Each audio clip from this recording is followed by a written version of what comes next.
G'day mates, I'm Trevor the Treasure Seeker, and for those of you that weren't able to join us this morning, and even for those of you that were, this is a little refresher. You see, I shared about how I come from a land down under, but I've travelled the globe seeking treasure, and I told about how I set out from my home out into the outback, and I climbed Ayers Rock, or as the Aboriginals call it, Uluru. When I got to the top, I took out my telescope and I was searching for treasure. All of a sudden, a kangaroo, hopped up Uluru, and with one mighty swish of his tail, he smacked my telescope. Now, I'm glad I didn't let go, or I would have had to have climbed Uluru twice.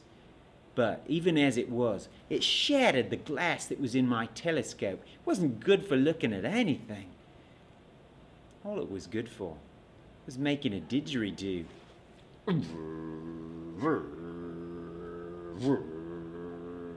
But what good was that, I was thinking at the time. But I sort of made it into a prayer, sort of like they do in the Jewish Feast of Sukkot, the Feast of Tabernacles.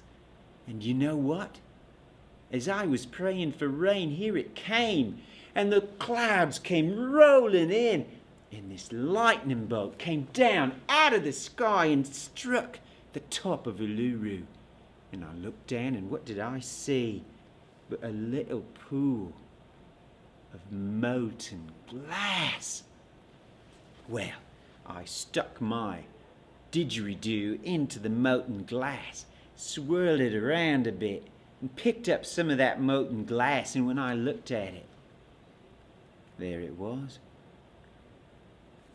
I rolled it against my beard once it had dried and cooled, and shaved it down just a bit, kind of sanded it off, if you will. And when I looked into it, what did I see? Check this out. It made it into a kaleidoscope all at once. This gold glittered into my kaleidoscope. And I looked down, and there it was. Two different kinds of gold. They both looked so pretty. But then Pastor Randy, he told me that one of them's not gold at all. This one here, though it looks just like gold, it's called pyrite. That's fool's gold. It's not worth a thing, not compared to the real thing. You see, listen to this, mates. There are things out there in this world that look like real treasure, but they're not treasure at all. So you gotta pay attention, mates. So when I went back into town, I was showing everybody I could think of to see it. I showed it to this one bloke. He said, "It's not a bad treasure, but check this out." And he handed me a Bible. I almost laughed at the fella. But, you know, I'd heard of Bibles all my life, but I'd never really looked into one. I had no idea what kind of treasure lied inside of there. Right at the start, check this out. Now, this is right at the beginning in the book of Genesis. And it says, "In the beginning, God created the heavens and the earth." Now, the earth was formless and empty. Darkness was over the surface of the deep, and the Spirit of God was hovering over the waters. And God said, "Let there be light." And there was light.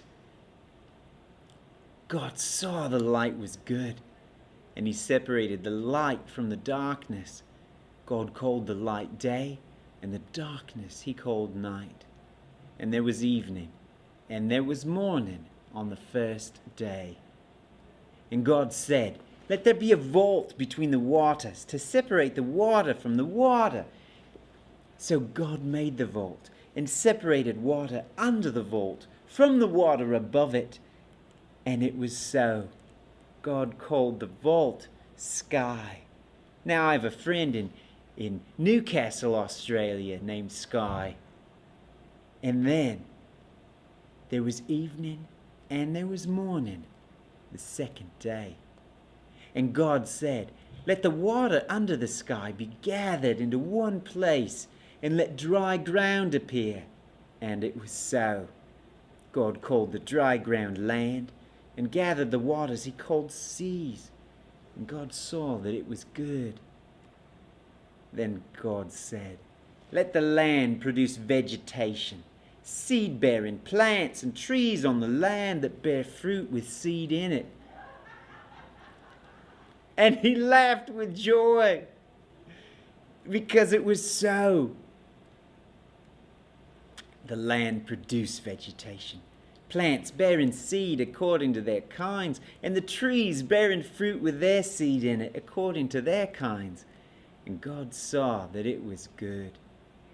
And there was evening and there was morning, the third day. And God said, "Let there be lights in the vault of the sky to separate the day from the night, and let them to serve as signs, to mark the sacred times in the days and years. And let them be lights in the vault of the sky to give light on the earth." And it was so. And God made two great lights, the greater light to govern the day, and the lesser light to govern the night. He also made the stars. God set them in the vault of the sky to give light on the earth, to govern the day and the night, to separate light from darkness. And God saw that it was good. And there was evening, and there was morning, the fourth day. And God said, "Let the water teem with living creatures, and let birds fly across the earth, across the vault of the sky." So God created the great creatures of the sea and the birds flew across the sky and everything that moved in the water according to their kinds, and every winged bird according to its kind. And God saw that it was good. God blessed them, and he said, "Be fruitful and increase in number, and fill the water of the seas, and let the birds increase on the earth." And there was evening and there was morning, the fifth day. And God said, "Let the land produce living creatures according to their kinds, the livestock, and the creatures that move along the ground." That's right. And the wild animals, each according to its kind. And it was so. And you know, he happened to choose to put the 10 most deadly snakes in the world right in my homeland of Australia. So if you come to visit, watch your step, mate. Now, God made the wild animals according to their kinds, the livestock according to their kinds, all the creatures that move along the ground according to their kinds. And God saw that it was good. Then God said, "Let us make mankind in our image, in our likeness, so that they may rule over the fish in the sea, and over the birds in the sky, and over the livestock and all the wild animals, and over all the creatures that move along the ground." So God created mankind in his own image. In the image of God he created them. Male and female he created them. God blessed them and said to them, "Be fruitful and increase in number. Fill the earth and subdue it. Rule over the fish in the sea, and over the birds in the sky, and over every living creature that moves on the ground." Then God said, "I give you every seed-bearing plant on the face of the whole earth, and every tree that has fruit in it and seed in it. They will be yours for food.